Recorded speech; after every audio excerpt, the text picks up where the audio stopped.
Hey there, I'm Lee Ullman here with some big news from the National Young Farmers Coalition. We're partnering with Heritage Radio Network on a special season of The Farm Report. It's all about what's happening with the Farm Bill and how it impacts farmers and eaters. I am growing diversified vegetables on land that's been in our family for 150 years. And so with the pandemic, gentrification, property values going up, we had to sell the land and we lost it. Join us as we uncover the untold stories behind this massive piece of legislation that shapes how we grow our food, what we eat, and so much more. The problems we have had, those are things that come from earlier Farm Bill and USDA policy, right? Like Earl Butts, get big or get out. You know, it's my responsibility to know not only what I'm eating, but then like how that all came to be. And realize like, wow, like this piece of legislation, all this money, like it's technically something that I support as a taxpayer. While Congress debates the next Farm Bill, this is not just an invitation to listen. It's a call to action. Be part of the conversation. Subscribe to the Farm Report on Heritage Radio Network, wherever you listen to podcasts. Today's program has been brought to you by Cane Vineyard and Winery, a Napa Valley winery committed to respecting the soil and dedicated to the creation of 3 Cabernet blends. For more information, visit cane5.com. You're listening to heritageradionetwork.org, a nonprofit member-supported radio station. We're millions strong, with folks tuning in from over 200 countries. We are education. We are entertainment. We are the future of food. May is our membership drive. Become a member and support us while receiving e-newsletters, advanced invites, special discounts, and a membership card. We need your support. Visit our website and click the donate button to become a member today. Thank you for believing in us, and enjoy the show.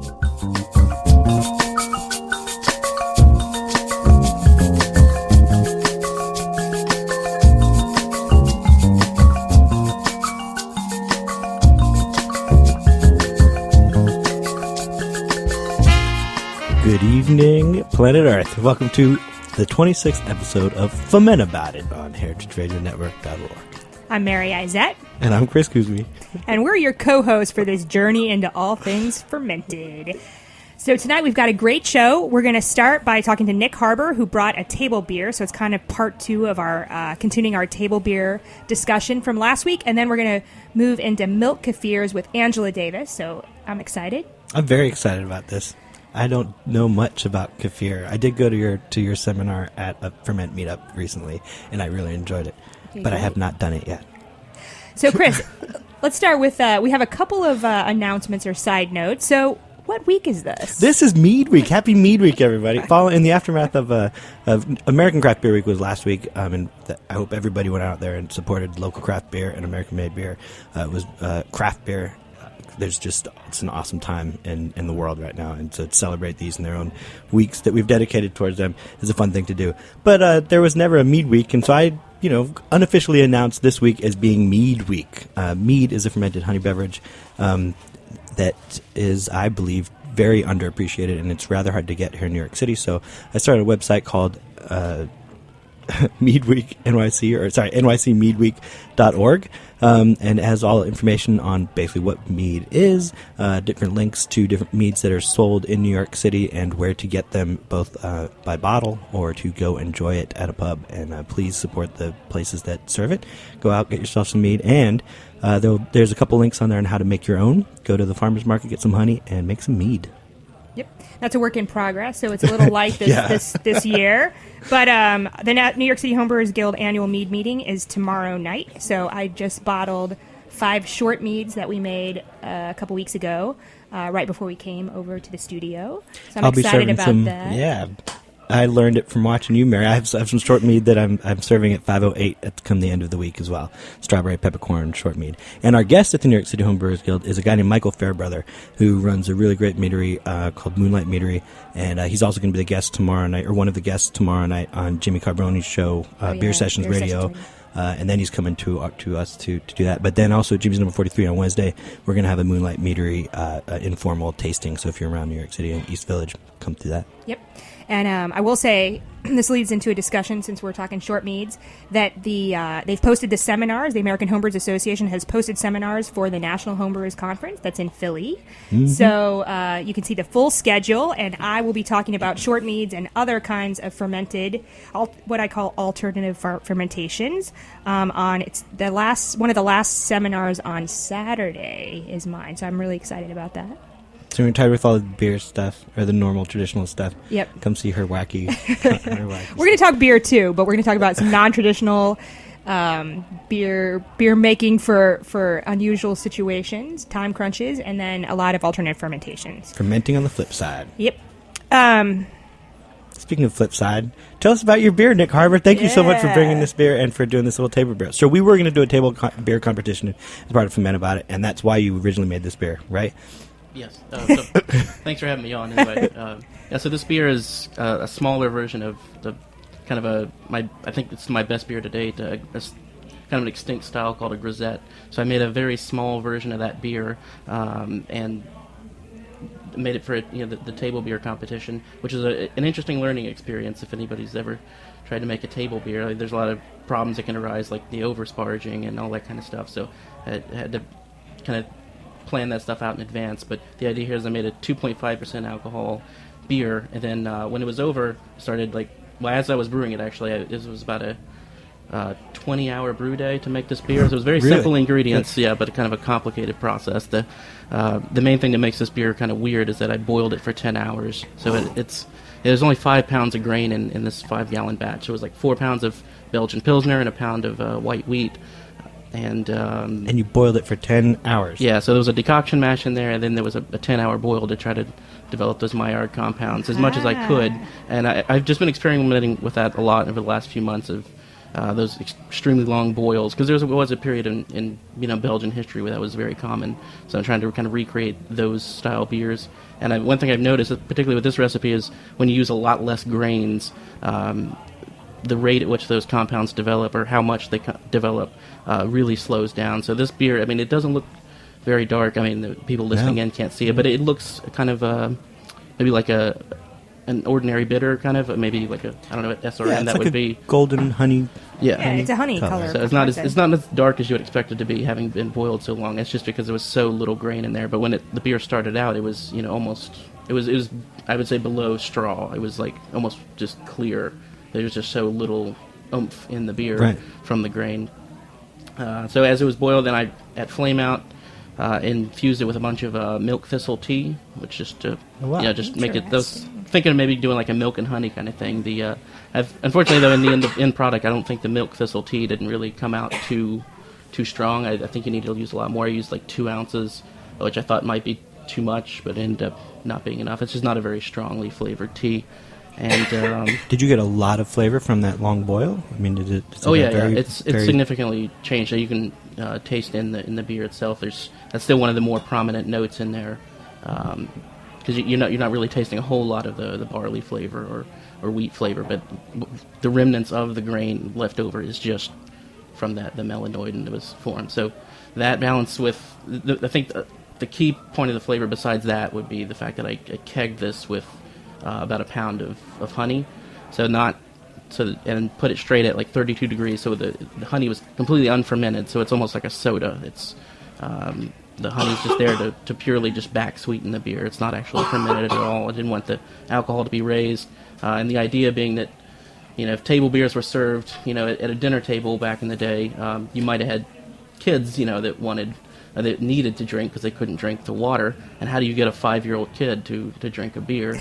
You probably throw some honey in there for him. So that was the idea. But I kind of ran with the concept there a little bit on the name, Uncle Creepy's children's beer. Uncle Creepy's children's beer is the name of your beer.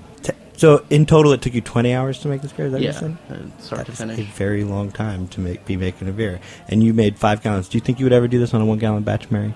No. I think there's alternate methods you could use for a 1-gallon batch. I've been playing with using a crock pot, taking some dry malt extract, throwing it in a crock pot, letting that run overnight just to make the melanoid, and that's very then smart. Throw that back in. So I'm actually gonna try that next weekend, making an extract version of my grisette using crock pot. Yeah, and you could even do like a partial mash. So you could still do a traditional, all grain mash, and then just add a little bit of your caramelized. Yeah, that's what I was going to do. So just do the regular. Replace some of the base grain with like the dry malt extract that I made in the crock pot, and then just add that back in before boil. Very cool. Yeah. And you could do this with other styles too, I'm sure. Have you used that technique with this caramelization technique, or? No, not really. I mean, apart from just this style of beer, I haven't done the crock pot thing yet at all. So that might be a disaster. So don't want your listeners to run out and start crock potting all their beers. I think it's worth checking out too. I think you could also, it would be interesting to do if you did a smaller batch of beer. So say you just did a 3-gallon or 5-gallon traditional mash, all grain mash, and then I wonder if you could, if you boil, go through your boil, and then you do this crockpot method, and you add that at the end of, you blend at the end of the boil, you could get like 3 different beers from the same batch. Yeah. I don't know. Something to think about doing in the future. Agreed. So thanks very much, and we're going to crack this open, but we're going to move over to Angela. So Hi. welcome, Angela. Good evening. Welcome. And we actually met you through a meetup group that you help run. That meets in Jimmy's number 43. So what's the name of the meetup? Yeah, we're NYC Ferments, and we meet on the first Monday of the month at Jimmy's 43 in the side room. I organized that with Michaela Hayes, who's a good friend of mine, and also has a sauerkraut company called Crock and Jar. And she's actually going to be a guest on one of the future shows. Oh, awesome. Here. That's great. So it's because it's on Monday, we've only made it to one meeting at the very end. It's unfortunate. But I know you guys are having your June meeting on a Wednesday. Yes, because Jimmy's got something else going on that night. Yeah, so that's the first Wednesday of June, and we'll re-announce that on next week's show for perfect. people that want to go. But it's a cool thing. Now wait, and your theme is garlic, right? Yes, so we've had different themes, and this past month our theme was sort of all different kinds of probiotic tonics. So people brought kefirs, water kefirs. People brought beet kvases, kombuchas, different kinds of kombucha. So it was really fun. And then next month we're going to do garlic. So anything it could be fermented garlic or anything that's fermented and garlic added to it. Right. So it'll be interesting. I can see. It makes me want to make like a garlic soda. All the vampires will be scared. Yes. Somebody brought a garlic beer to National Homebrewer Conference last year, too. Yes, so I that was very interesting. remember that. I will reserve judgment. I don't think that was one of my favorites. But Okay. anyway, and now also you recently did an intensive with Sandor Katz, who Yes. I like to call the godfather of fermentation in this country. So tell us about that. Yeah, so twice a year, Sandor does a intensive workshop down in his workshop space in Short Mountain, Tennessee. And it's like 4 days of just sort of like fermenting and hanging out with other fermentation geeks. And it was just really a lot of fun. And actually currently where he does his workshops, it actually is on a operating distillery that actually produces moonshine. So that was really interesting to also have that as well. We got to just tour the facilities and what have you. That's cool. Legally. Yeah. Legally. Actually, he did. It is legal. A couple years ago, his friend actually met some moonshiners in the area, and they were doing it, but not legally. And then he decided to kind of come together and got a ballot initiative, because they actually had been a dry county, and got it passed to actually have a distillery and they have a regional moonshine.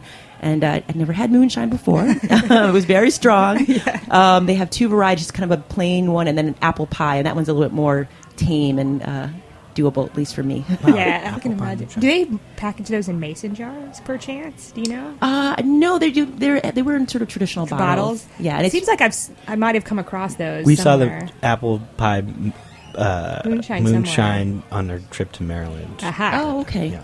Yeah. So what did you guys do in your Everything. days down there? Like, what are your takeaways? Like, what did you come back and you're like, oh my god, that was so exciting? It was great. There was about 14 of us that were doing it, and we made a number of different things. We did, we did tempeh, we made miso, yogurt, kefir. We did mambu, which is it's a Caribbean style kind of fermented drink that Sandor had a culture for. And what was that? What was the base kind of? It's uses it's almost sort of like root beery, but a little bit stronger than that. Oh, wait.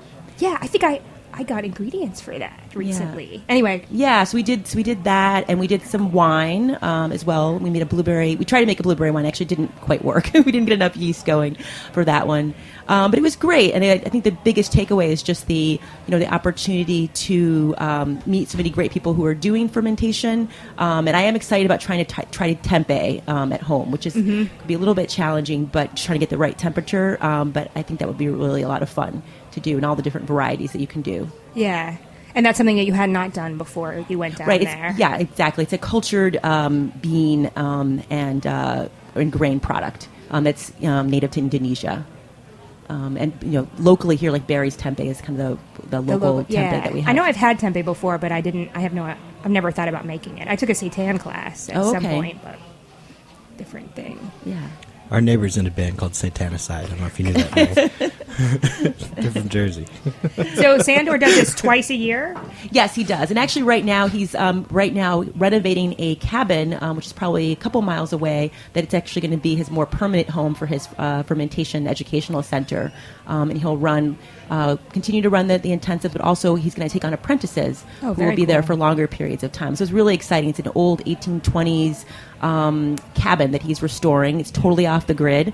So he's going to have solar panels and everything. So it's really awesome and exciting. He's hoping to have that up and ready for next year. And his website, I believe, is called Wild Fermentation. Yes, it is. And so you can find information. He actually lists his programs as well as other fermentation programs, because he listed the Ferment program on his website. So that's a really good source for anything fermented around the country. Yeah, exactly. There's tons of great resources and links to all different kinds of fermentation resources and other fermenters and other people who are doing fermentation artisanal businesses across the country as well. And they've got a good forum, too, with tons of good information. Yeah, and the Facebook page for Wild Fermentation also is a really great resource for troubleshooting and asking questions, and everyone's really, if you, what is this? And people, put the photo up and does this look okay? And people are usually there to help out, so that's a good resource as well. Yeah, I just joined that a month ago, and it's awesome. Yeah. So we're actually going to take a break, but we're going to come back, and we're going to continue talking about alternative fermentations and specifically milk kefir. Okay, great.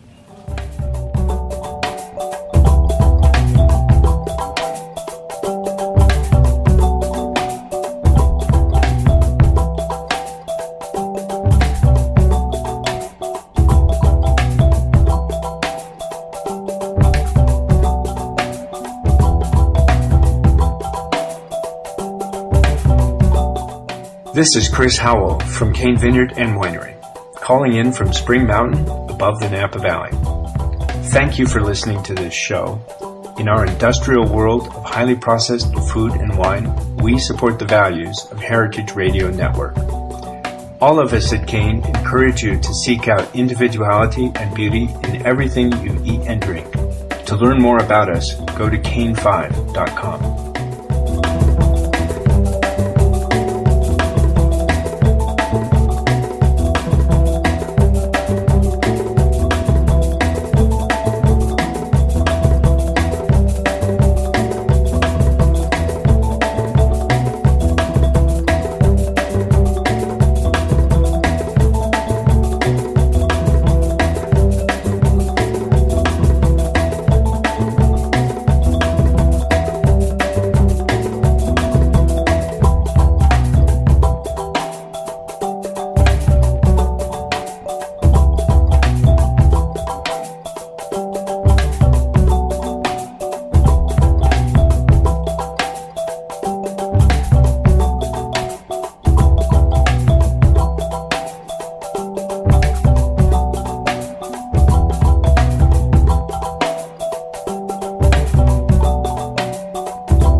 Welcome back to Fuhmentaboudit on heritageradionetwork.org. We're here with Angela Davis to talk about milk kefir. We keep throwing this word around, kefir, but what is kefir? Yeah. Okay, so kefir is a cultured milk product, and it's sort of like a drinkable yogurt, basically. And And it actually originated in the Caucasus Mountain region of the world, which is the area where Europe meets Asia. And in Turkish, the term kefir actually means like feel good or good feeling. It kind of has two purposes you could think about. One is that in that part of the world, the people who drank it on a regular basis had very good health, and they saw the health properties of it. It also has a tiny bit of alcohol, so that also, you could think about that too. How tiny? It depends on how long it ferments, because it does have it because kefir is made comprised of bacteria and yeast. So the yeast quality actually is what produces the alcoholic effect, and it can range from just very sort of minute parts, I guess, until at least like it could be like 1 or 2%. So it just depends. The longer you ferment, the more alcohol you're going to get. It could be as strong as Uncle Creepy's children's beer. That's bordering on. I had one jar once that I forgot about that was in my refrigerator at work, and it was like 3 months, and it was quite in the two range. It felt like kind of like a cider that you get, and then you kind of let it go that it hasn't been pasteurized, and it has that kind of about of alcoholic effect. Yeah. Where it's just slightly fermented. Yeah. There is, fermented milk, I think, to American culture is an odd thing. I mean, we drink yogurt a lot, but there's a lot of other cultures that have fermented milk products that we don't get here. So I don't know, kefir, like we've talked about milk kefir, and Chris, who loves yogurt, is a little freaked out by milk kefir. Yeah, I'm a consistency freak. I like hard yogurt. I don't like soft yogurt, and I think milk kefir is great, but there's a texture thing for me that I'm not the biggest fan of. But I like water kefir. Yeah, and they're definitely different. But I think it can be a little bit of an acquired taste. Mm-hmm. First of all, like you said, it is more like a drink. It can get thicker, but definitely does not get as thick as yogurt. And it has a much more sour, kind of pungent flavor to it. I love that. Yeah. Oh, okay. Yeah. I can drink it straight. I find I like it the most when I kind of blend it with smoothies, which is something you would also do with yogurt, where you put in some banana, put in some berries, and then just sort of blend it up. And that's really tasty that way. So if people want to start out with milk kefir, you start out with grains, and the grains are basically a SCOBY. Right, exactly. So similar. What's a SCOBY? So similar to kombucha, there is a SCOBY, which stands for a symbiotic community of bacteria and yeast. And so this helps culture the milk. And so I brought one here today. They're these little granules, and they look almost like, cottage cheese, or depending, this is a kind of a little bit bigger one, or even like small florets of cauliflower. Mm-hmm. And they call them grains, but there's no actual gluten or any kind of grain to it. They're just gelatinous kind of mass of the bacteria and yeast together. And so it's really easy and simple, which is kind of one reason I got into it. I tried my hand at yogurt, and I've gotten better, but initially I had some failed attempts at yogurt because you've got to heat it to a certain temperature, then bring it down, put the culture in, which is usually just some extra of the previous yogurt, and then maintain that a certain warm temperature. And the ease of kefir is that basically you get your milk, you have your grains, and then you place them in there, and then you just let it sit at room temperature for 24 hours to 36 hours, and then strain out the culture, and then that's it. So it's really pretty easy to maintain, and there's no having to. Also, in terms of temperature too, if you it's pretty flexible. So if it's colder, it will just take a little bit longer to ferment, and then if it's warmer, it's going to just speed up a little bit quicker.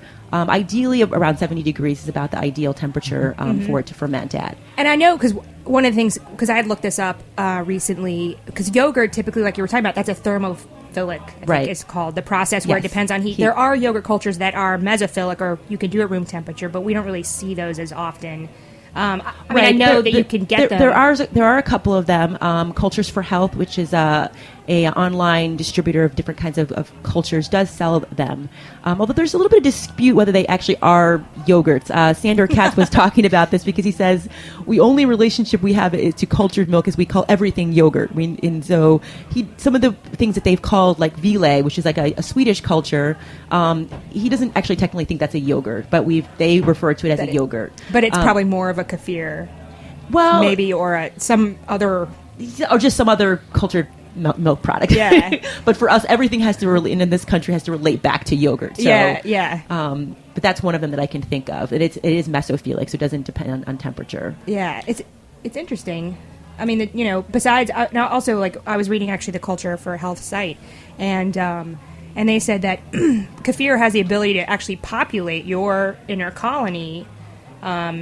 It has different health benefits than yogurt does. Yes, exactly. And the sort of the main benefit, I think, is that yogurt is great to consume, and I think it's good to have a diversity of different products. But it has a transient bacteria, so it kind of goes through and it does help with digestion. But with kefir, you have the beneficial bacteria and yeast. And there's actually about 30 different strains, so it's at least that are known. There could even be more. Mm-hmm. And those bacteria and yeast do actually colonize your gut and help to repopulate it with good beneficial bacteria, which we all need these days, considering the fact that we don't eat a lot of probiotic foods, and we're constantly sort of being exposed to lots of things that can destroy the beneficial bacteria that we have. Mm-hmm. When you said 30 different strains, you mean 30 different strains of bacteria or of yeast or of grains? 30 different strains of bacteria and yeast that have been identified. Mm-hmm. In most are all, and these are common to all milk kefir grains. To kefir grains. Okay. Yes. Now, one thing that people might be familiar with is that increasingly in our stores we do see kefir products. I would say those are cultured milk products, but they're not actually true kefir because kefir can only come from these grains, which have been passed down for hundreds of years. Actually, probably dates back at least 1,000 years, and you can't create it. They've tried to create this symbiotic community in a lab, and it's not possible. So what you see in the stores is about probably 10 to 15 different kinds of strains. So it definitely has a benefit, but it's not the same product, and you're not getting the same beneficial bacteria and yeast that you would get from the actual true grains. Yeah, and that's actually interesting because we heard Sandor Katz speak at the Natural History Museum a few weeks ago, or about a month ago, and he actually mentioned that with yogurt in the same way. There are certain, like the local smaller farms are using, a lot of the strains of yogurt that have a lot of bacteria, but otherwise some of the commercial yogurt that we buy, they have like 3 strands of lacto and a strain of streptococcus. It's like very specific strains, and that's it's more of a chemically lab created yogurt. Right, exactly. So, and he discovered that a couple years ago because there's all these other because he said every time when he would make his yogurt, after a while it got weaker and weaker, and that can't how would they have been going for thousands of years? And they discovered there are these heritage cultures that are more pure, and he's used them for like 30, 40, 50 generations. But these grains will last forever. They actually literally, if they're treated properly, they will not die. Now that's the issue. The one thing that makes it a little bit more challenging than say yogurt is that these the grains, they're like a pet.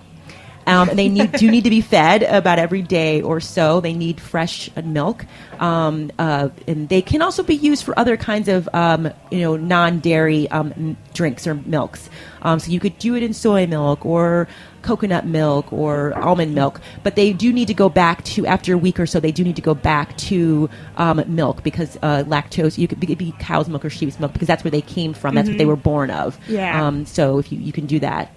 Now, do you ever so you said a lot of times you'll drink it straight, but then you also like blend it with smoothies. Do you ever is there another way to get flavorings? I mean, I guess you could blend it with strawberries. You could also do a second fermentation. So after you've done the first fermentation with the grains, you could take the grains out, and then you can leave them, so you leave the batch without the grains out, and then you could add fruit. You could add orange peels. I've done that. It has a nice orange flavor, cinnamon, anything that you'd like. So you can have that other. You can experiment and see what different flavors. I've heard of adding different kinds of beneficial herbs as well.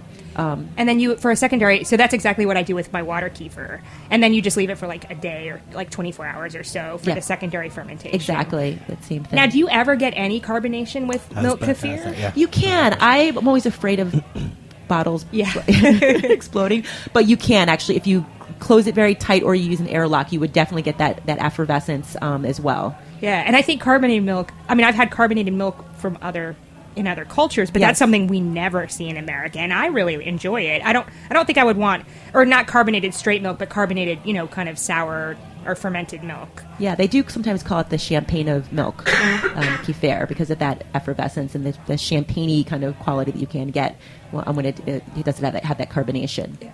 And that's one reason also why it's probably not commercially sold from the grains, because similar to the issue we had a couple years ago with kombucha, is that at the point of distribution, there could be a possibility as it continues, because it's going to continue to ferment even when it's in the refrigerator, that you could get an unregulated amount of alcohol. Right. So that's another reason why they probably would not want to do it with the grains, because that would happen. Yeah. So let me ask. So if your people out there want to get their own grains, now you can order them from Cultures for Health. Correct. But where else would you recommend? Yeah, you can. I'll check the Wild Fermentation Facebook page. Is a good place that has it, because they have a swap. Yeah, they have swaps there. There also is a woman in Ohio. The real it's called Real Kefir Grains. And she also sells her kefir grains, and she grows them on these Nigerian dwarf goats. So interesting. So goat milk. Yeah. Kefir. Yum. Yeah, exactly. So, and that's the thing too with the milk. You can use any kind of dairy milk that you want. You can use, it can be pasteurized. It can be low fat, skim, whole milk, or whatever. I mean, I prefer mine with whole milk. And the only kind of milk that you don't want to use is the new kind of ultra pasteurized milk, because it's just basically dead. So there's no bacteria living there. So you're just not going to get ferment from that. Okay. It's a little too sterile. Yeah. Very cool. So I'm trying to think any other questions, because we haven't made milk kefir before, but I think that answers all the questions that we had. You said when you first put the grains in, you put it in a jar and let it sit, but you want to make sure that you don't tighten that lid all the way, otherwise you'll end up with either a broken bottle or a fermented or a carbonated kefir. Right, exactly. So what you want to do, just I'll walk you through it step by step. You get the grains, you're going to put them in the bottom of your quart jar, and then you want to pour about.